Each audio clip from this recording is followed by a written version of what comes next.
Surprise, surprise.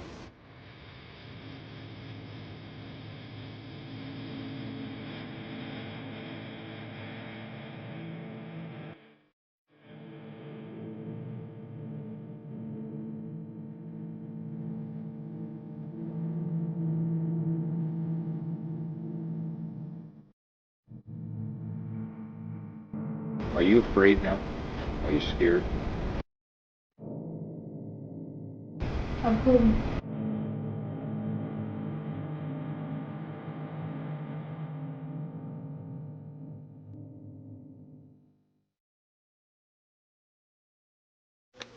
Okay, well, the purpose of this tape, apparently the tape recorder had stopped and we weren't aware of it for how long? 10 minutes or so? I would let you say 10 or 15. Well, anyhow, we had been discussing quite a bit, and the recorder was off. Okay, we were coming off Sunderland Road, and you turned right, which would be taking like northeast direction, or northeasterly direction, toward Marcola, but you didn't go clear to Marcola. Right. I think that's what you're saying. I went up to where the front side, or the back side, you call it, of Sunderland Road is, yes. Right up there by the bridge, and that's it. And then we came back down. Okay. And I think I'd asked you how fast you usually drive that, and you usually go about 35 slow. Or so. Yeah. People honking.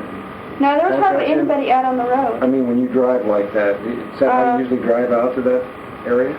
Well, we haven't been out to that area the kids and I have never been out in that area, ever. But whenever we do our driving, it's that slow. And no, there's hardly ever anybody. We usually go in the evening, because that's the quietest time of the day for us. We've already had our supper, and the kids are being wound down from school and stuff like that. So that's usually we go out towards the evening and do our driving, and nobody's ever out. Everybody's at home eating. You mentioned about, you just said you'd never been out in that area ever. Except that my dad took me about 2 weeks after I got here. He took me up Marcola to, I don't know wherever that is up there, and it crosses over, but anyway, somehow we got on Deerhorn Road, and we came back down Deerhorn. But you'd been out to the Plurds before. Right, I'd been out to Heather's house. A couple of times. Yeah, the first night I was here, we went out to Heather's. I took her home. My dad showed me how to get there, and it was at night. And I didn't remember it very well, but I remember. How did you meet her? We started. Whenever you start in a post office, you have to go. You have to go through training. Oh. And she's with the post office department. Yeah, she's a carrier also. And we started the same day, and we were in the same training class. We were the only two people in the training class. So that's how I met her. All right. And what else were we talking about that didn't get on the tape? Mostly about Nick. Oh, you'd made a phone call and talked with Karen. Karen, okay. Karen, which is a girl like that. Right. I was saying how I didn't want Nick to find out about this, because Nick is the type of a person that doesn't like hassles. I explained to you how I had viral meningitis at the first of the year, and he turned his back on me. And I don't really think it was so much the illness as the fact that it was a kink. It was something that he had to deal with, and he didn't want to. He likes a nice, smooth life. He likes women to take care of him and cater to him, and he just sits back. All he has to do is work. Is that what you do? And yeah, but so does his wife. Oh. But so he's got it made either way. But he enjoyed being with me more. We had a lot more things to do that were fun. There were just ways that I made him happier than she did, and so that's why he felt a stronger attraction to me. But with me being out of the state, the attraction, if he wanted to have just a little bit better, he's got it fine with his wife. They don't get along all the time, but basically they do. But if he wants the stronger attraction with me, he had to move to Oregon, and he didn't want to. So anyway, that was a kink. But I was saying that I didn't want to tell him about this incident because I knew it would scare him off for good. And I didn't want that. I don't know what I had hoped, I guess, just that he'd never find out or something. But how do you not find out when somebody died? But I guess I just didn't want to face him with it. I just didn't want to talk to him about it yet. But I called back home to talk to some friends about old times and old things and just get your mind off of all the stuff that's happening here. And I talked to Karen. I tried to talk to Chuck, but Chuck was already out on the street. So I talked to Karen, and she said that I should talk to Nick. And I said I didn't know, and then she said, well, he's right here. And so she went and got him and told him that I'd been shot and the kids had been shot. And so he came and talked to me, and he said, well, Diane, you sure did it this time. And I said, what do you mean? And he said, I told you never to stop for anybody on the road. And I said, yeah, I know. What do you do now, you know? He says, well, I bet you never do it again. And I said, you're right, I won't. And there was no real consolation there. He did say, take care of yourself. But he also said, don't come back here, I don't want to see you. And it just really crushed me, because what I really needed was a hand to just hold me and make me feel like everything's not as bad as it is. There was a time once when I was sick, and he taught me how to make a hot toddy. I mean, that's as close as he got, but at least he extended a hand. And this time he didn't even do that. I don't know, it just was not good. And I knew it wouldn't be, because Nick doesn't like kinks. He doesn't like wrinkles in the works. So this morning he was talking to Barbara. I called Barbara this morning to talk to her. And, yes. Barbara. She's the lady at the carrier bar. She hands out accountables to the carriers. They have to take out postage dues and stuff like that. Yeah. Okay. I called her and talked to her, because I had just been talking to Barbara about an hour or two before we took off. I was telling her how great things were, and how the kids and I were going to the park and the river and the beach, and the kids they found some sand dollars and a crab claw and all kinds of stuff, you know, and telling her how great things were. And she said it sounds like things are neat, she's ready for a move and all that stuff. And so anyway, I just needed to talk to her again, just to see if she knew what had happened. And so I called her this morning, and she said that Nick came up to the carrier bar, and she said, well, I suppose you heard what happened to Diane. And he said, yeah, I did. And it sounded kind of harsh to her, and so she looked at him and she said, well, doesn't it bother you? And he says, I don't know, Barb. I just hope I'm wrong, but I think she did it. And she says, my jaw just dropped down the floor. Couldn't believe he said that. And she says, don't you know how much Diane loves those kids? He goes, yeah, but she loves me too. As if he thought that if I killed the kids, I'd get him or something, which it would be the furthest thing from true, because I know how much he hates kinks. And so it devastated her, and I'm shocked. I can't believe he'd say that. And as I said before, as soon as I'm well enough, I'm going to go to Arizona, and I'm going to ask him why he would say such a thing, why he would even think such a thing. And as I was saying also, the only thing I can imagine is that he went home and told his wife what happened, and she probably said, well, it figures she's that type of a person, because she's done everything else she could to defame me, and this would just be the final piece. And maybe he is just trying to find an easy out. Maybe it's a defense mechanism for him. He has to choose between her and me. He loves us both equally, and right now it's easier for him to stay with her because she's right there in the state. But he also can't deny the fact that he loves me. He never could. When I talked to him the other day, something was said about, he had tears in his eyes. Oh, I know, it was when I saw him. I said, you can't tell me you don't love me, Nick. He says, no, I can't. And he does, and he couldn't deny that love. So maybe this is his way, his subconscious way of saying, hey, I don't love you anymore, and trying to live with it. Maybe if he thinks that I'm really as ugly as everybody is saying that I am, it's easier for him to accept that, and then he doesn't have to make a decision. So I don't know. I don't understand him totally. I used to. I don't anymore. I guess I don't understand him because I can't understand how he could think that of me, because, well, as I said, think of me as I am, not as people say I am. And You think he's influenced by Charlene? more than one person? Oh, yeah. Really? Yeah. Oh, yeah. Laura. Laura's a clerk, and she despises me. Laura was, I don't know. Laura and I we got along fine as long as I was doing what Laura wanted. But if I did anything, like I said, I'm an independent, outspoken person. I'll say what I want when I want.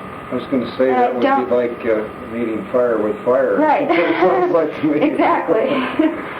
So we locked horns a lot. Only Laura had a wicked tongue, and I wouldn't. I would not spread evil gossip about anybody, because that's as bad as stabbing somebody in the back. Whatever you do to their character while they're living is worse than killing them. But she had no qualms about it. And I get along with guys just fine. There are very few guys that I truly respect, totally. But I do like guys. and I get along with them. I like girls, I get along with them, but nobody makes a big deal about the fact that you have female friends. If you have male friends, that's all bad. Well, I had a male friend that was married, and his wife didn't like the fact that he and I would talk. Even though we were working together, she hated it. And she was a friend of Laura's, and Laura decided that this guy and I were having a real heavy-duty affair, which was not the case at all. And so she spread it around the whole post office that Diane is a real whore. Well, people like to believe the worst of anybody. And because Mike and I did talk together, and we'd go out with the guys for a drink after work sometimes and stuff like that, it must have been true to everybody. And so Laura has a way of spreading that gossip around, and it's very sad. And I lived with it. I lived with it for, 2 years I was in Chandler. And I laughed it off, or sloughed it off, or yelled it off. One day, this thing about this one specific guy, I went into work and they were giving me hell about it, and I said, all right, you guys, God damn it, I am not having an affair. I am not sleeping with anybody, and you guys just lay off this person, leave him alone, and quit telling his wife that he's doing all this stuff. It's driving her crazy. And Laura goes, I didn't say anything about that, Diane. I said, I don't care what the hell you're going to tell me. I'll just shut the fuck up. I really yelled at her, and there were about a dozen guys in the office at the time, and they heard all that. And after that, everything straightened up because they finally heard from the horse's mouth that it wasn't true. They weren't hearing the gossip anymore. They were hearing facts. A lot of gossip around lots of offices. I know. It is. It's true. It's like a big family. It's a waste of time. It is. And it's very dehumanizing. It's not only bad on the people that are being gossiped about, it's bad for the people doing the gossip because it's a sickness and it gets worse and worse and worse. So I won't do it myself, but Laura is real good at it. And we don't Nick, get along. I asked you for Nick, and you said his name was... Robert Knickerbocker. Yeah. Terrible name. When's the last time you go back to see him? About 3 weeks ago. I think it was, Yeah. 3 weeks ago. Did you... what was that meeting like? I mean, was it pretty volatile or No. a good meeting? It was real nice. I went out to see him. See, I had been talking to my supervisor. Nick and I were the best carriers in the office. We were fast, we were good, and we were efficient. And he could send us out to do our whole route and then come back in and go out and do a half of another route and expect the same performance. We could be out on the street. Yeah. We'd be out on the street for 6 hours and we'd be doing just great. And so Nick and I were his favorites, his pets. Well, I transferred. Gammy couldn't stop that. But when Nick said he was going to transfer, Gammy said he'd fight that. He's not going to lose both of us. And so after I left, Gammy started telling Nick, no, you got to stay, you got to stay, you got to stay.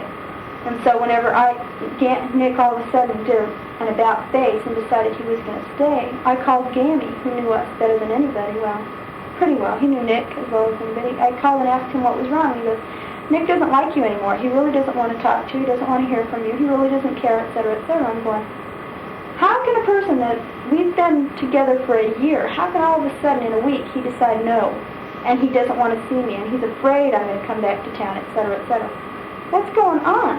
So, and his wife had been calling and harassing me. She called my parents, tried to tell my mother what a whore I was. That Charlene is his wife, his next wife. She would write to me and tell me all these... Basically what she was saying to me about me wasn't so bad. Like I said, I can live with that. I didn't like what she was saying about him. And so, anyway, Gammy was saying terrible things, Charlene was saying terrible things. And so I decided to go back and find out from Nick. Cam or Diane 310 window, What was true and what wasn't true. Yeah, that was Still going? It's Yeah. still going. Okay. So I went back out there and I borrowed Chuck's car. Chuck is a sweetie and he's a real good friend of mine. And I called him up that morning. I said, hey, Chuck, can I use your car? And he goes, where are you? And I said, I'm in 10. Can I use your car today? And he goes, sure. Keys are in the ashtray. Take it. And so I did. And I went out on the street. And first I went and I saw Chuck. And he gave me a big hug and a kiss and said, boy, I miss you, Diane. I wish you'd never left. And I said, yeah, me too sometimes. And then I went... Why did you leave, by the way? Okay. I left because my parents have been trying to get me to transfer up here for 2 years because of the grandkids. And I've been putting it off and putting it off because of Nick. Nick and I have been together for a year. For the first year, I was pregnant with a surrogate baby. And as I said, my parents, they don't really like it. And so I didn't want to bring it here and defame them in the community because they thought badly of it. And so I stayed there for 2 years. They really only tried for the past year, I guess, to get me to live there. But I was with Nick, and I didn't want to leave. Well, I could see Nick. He would come and be with me, and he wanted to be with me. And then the guilt would override him, and his wife's nagging, and her perplexed questions on Nick, I don't understand what's happened to us, etc., etc., the guilt would just flood in on him, and he'd go back to her. And then he'd come and tell me, no, Diane, we can't keep this arrangement anymore because it's driving me crazy, and I'd cry, and I'd say, fine, whatever. And within a week, he'd be right back because he really enjoyed being with me. We really were a good team. We worked good together. We laughed together. We could do anything together, and it complemented each other. We were just made for each other. And he couldn't fight that. And he loved me, and he couldn't fight that. But he would always be overridden with the guilt about her, too. He says, one day he said, at night when I go home, he and his wife used to sit at the kitchen table and talk. He goes, I can't even sit and talk to her anymore because I see you instead of her. And he says, I just can't do it. When I lay down at night in bed, I think about you instead of her. And I can't keep doing that. And so... He told you this just... No, this was a long time ago. A long time ago. And that's why I say it's a pattern. He would stay with me. He'd want to be with me, but he would stay with her out of obligation. And she would say something ugly about me. She finally found out what was going on, and she'd say something ugly about me, and he'd jump right to it. That does make sense. That's why he said that. He'd jump right up and believe her. Because he says, she's never lied to me before. Why would she lie to me? And then it would turn out I could prove to him that it wasn't true, whatever she'd said. And he would say, oh, okay. And just different, I can't think of any specific instances right now, but different little things like that. She would, like, okay, one time she said I called and hung up on her. And Nick says, where were you last night at 4:30? And I said, I was driving from here to Phoenix. And he says, why? And I told him why. And he says, oh, why? And he says, because Charlene got a hang-up phone call. And she says it was you, and I just wanted to make sure it wasn't. But he believed her until I could prove to him that I was on the road. How the heck am I going to call? So it's just things like that. He's too ready to believe the worst. Like, typical, I guess. I never thought that of him. I never thought of him as a typical person, but I guess in a way he is. But he doesn't like kinks, like I said, and if I'm calling and harassing Charlene, he doesn't like that. But anyway, so he was caught between doing what he wanted to do and what he felt that he needed to do. So this last time he moved out of his place. He was living in an apartment. He and I were getting along just fine. And then Charlene did something, and it just screwed him up real good. And he said, that's it. I'm taking off for Texas. They came from Texas. I'm going to go think for a while. And he took off for 2 weeks. He didn't tell me he was leaving or anything. And I was pretty much staying with him at the time. And he had been promising to make me popcorn and stuff like that, which he never got around to making the popcorn because I'd stay with my kids in the evening.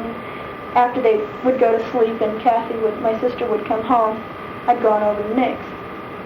So it was usually late enough that it was too late to make popcorn and sit and eat in the middle of the night. You know?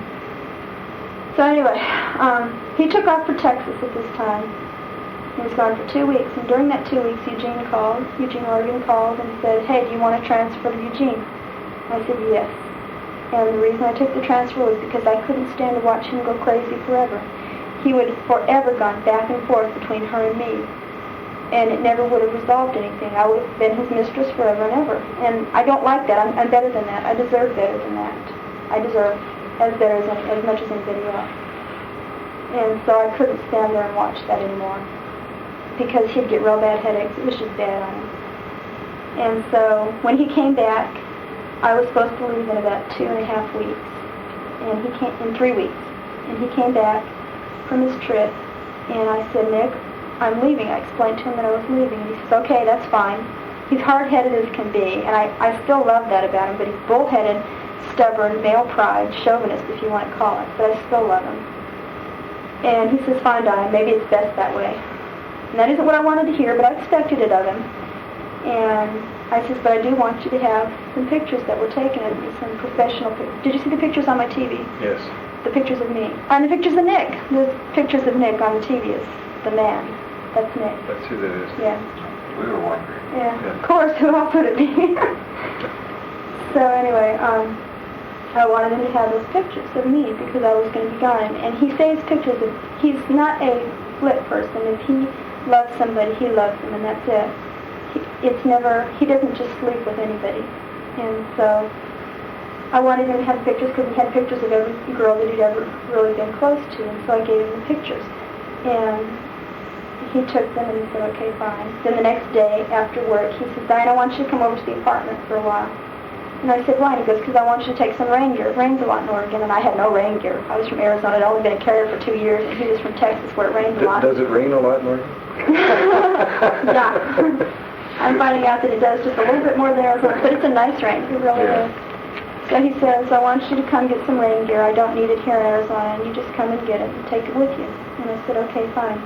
So I went to his apartment, and he ended up teasing me, and I said, Nick, please don't tease me. So we ended up fooling around. And then I looked at him later and I said, why did you do that? And he goes, because I was teasing and it wasn't fair. So we ended up fooling around. And then the next day,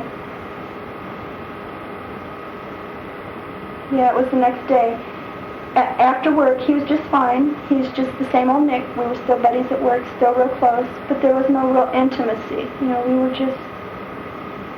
But that's what I really loved about us. We didn't have to ever really fool around. There was just an intimate closeness that a lot of people never have. And I'll never forget that. And I'll never regret the fact that I had a relationship with him because of that. He made me feel special no matter what. So anyway, there was still that closeness between us, and he couldn't take it away and he couldn't deny it. And that night, it was on a Wednesday, he called me up about 9 o'clock and he goes, Diane, do you still want that popcorn? I went, yeah, where are you? And he says, I'm at the apartment, come on over. Well, up until then, he'd been back at Charlene's house. So I went over there, and I was sitting on the bed. It was just a one-room apartment type thing. I was sitting on the bed, and he was walking around, straightening stuff up and dusting, because he hadn't been back there since he had gone to her house. And he's super clean. I mean, the man irons his Levi's. He's immaculate. And he was walking around, and I said, I kept biting my tongue, and I said, Nick, I am dying to find out what is going on. And he goes, nothing. I haven't been drinking. I haven't been smoking. Charlene and I haven't had a fight. I'm just not happy there. I'm not comfortable with her. I want to be with you. And I said, fine. And so from that point on, he said, I want you to move in with me and stay here, at least till you have to leave. And I said, okay. And then as the 2.5 weeks progressed, I fly, and I was taking flying lessons at the time, and I soloed before I left. And I was doing all kinds of stuff. He was doing all kinds of stuff. He went out flying with me one time, and he got to pilot the plane, and we just had so much fun. We'd go out with our friends and have our farewell parties and stuff, and it was so good. We were so happy.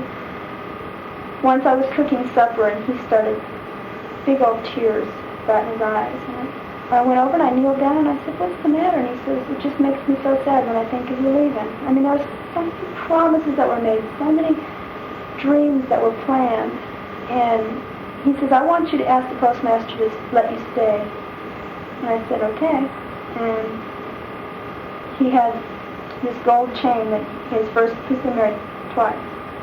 That's another reason he hesitates to get divorced again, because he's already been divorced once, and he's afraid third try you're out, He worries about it, because he is a person that likes to be cared for the rest of his life, and I guess Charlene had convinced him that I was unstable, and it all makes sense. God, of course Charlene says I did this. That makes me even more unstable, then Nick really wouldn't trust me. Anyway, all this comes together as I talk. I'm sorry, things in my mind come out. That's fine. Okay, so he had this chain that he got from his first wife. She bought it for him, and she was a real bitch. And he got real mad at her one time and ripped it off and threw it at her, because she would always throw it up and say, well, look what I did for you. I bought that chain. It was $150 or $200 or whatever. And look what I've done for you, and you're doing nothing for me, et cetera, Yeah, that's exactly what he thought. Big deal. Big deal. So he ripped it off and threw it at her and didn't put it on until he was getting his divorce. And then he put it on, and he's worn it ever since. Well, he and Charlene had a real big fight a few months ago, and she ripped it off, gouged a big hole in his neck, and broke it. And that's the second time it's been off in his life. And she went and got it fixed and apologized and everything, and he put it back on. He's the only person that's ever worn that chain. It's only been off those 2 times. And when I was there at the apartment one night, I wear 2 gold chains with a diamond on it. And he goes, take that shit off your neck. And I went, what? My gold and diamond? He says, yeah, take it off. And I took it off, and I said, all right, why? And he goes, because you're going to wear this. You're Nick's woman. And I said, okay. And he took his chain off, and he put it around my neck. And if that isn't love, I mean, the chain that's never been off his neck except in 2 heated battles, there's nothing. There's so many promises and so many deep feelings. I know he really cared. Did he take that back, or? No. He did ask if I would send it back. And I said, I can't take it off, because he told me, don't you ever take that off. When I went back to Chandler this last time to see him, that's what we were leading up to, his attitude. When I went back to Chandler this last time to see him, one of the purposes was to find out who was lying. Was Gammy and Charlene lying, or was my heart lying? Was all the things that Nick and I did together, all the happiness that we had, was that all just a lie? Or does he really love me? And maybe he's trapped there for a reason. Like I said, Charlene's family has money. Maybe he's afraid of being stuck. I don't know. He has admitted that. He says, what if they stick me with all the bills and get nothing? What if she gets a huge amount of alimony and we've got nothing and stuff like that? He's afraid of money and power, and her family definitely has that. And so I had to know for myself who was lying, Gammy and Charlene or my heart. And so I went back there and I saw Nick. And I just walked up and I said, hello, Nicky, how have you been? And he said, fine. What are you doing here, Diane? And I said, I just talked to him. And I said, this chain is not my chain. I don't care if it's $500 worth of gold or not. It doesn't mean a damn thing except the love that you put around my neck. And it's not mine. It's not mine to keep. And if you don't want me, to be Nick's woman anymore, then I shouldn't have it. And I said, I want you to have it back. And I tried to take it off and I still couldn't. I said, I just can't do it. Will you please unhook it? So he did the clasp, and then I took it out of his hand and I said, I'm going to do the same thing to you that you did to me. I took it out of his hand, I put it on his neck, and I said, you wear this because I love you. And we talked, and he wrote to me. He's only written to me once when I first got here, before Charlene started lying. And he wrote me a neat letter. He says, what we had was so special. We never even had to fool around. There was just something between us that was so good, and I can't wait till I'm there and we can do it again. Something along those lines. But he was saying how special everything was. And I said, with that letter, you can't tell me you don't love me, Nick. He goes, no, I can't. But it can't be, Diane. You're over there and I'm over here. He says, the only way we could be back together is if it was the way it was before. And no, he said, no, I said, you're my very best friend. And he goes, no, it can't be. And I said, why? And he says, it can either be the way it was before or not at all. And I says, don't use a slip of the tongue. Don't tell me I can move back to Arizona and everything will be like it was before if you don't mean it. And then he caught himself and he looked at me and says, no, it can't. Don't come back to Arizona. So it was all I needed to know was that he loved me. I don't want to possess him. I love sharing my life with him, and there were so many promises that were made, but I don't want to possess him. All I wanted to know is that he loved me and that our love wasn't a hoax. He wasn't just playing me on. Because that would just devastate me, because he's the only man I've ever truly respected 100% and never doubted once. And that would just kill me if he did. And he didn't. And that's all I needed. And I went home and I was so happy, and I told my parents, Nick loves me. Whether he's here or not, it doesn't matter. He loves me. And that's all I needed to know.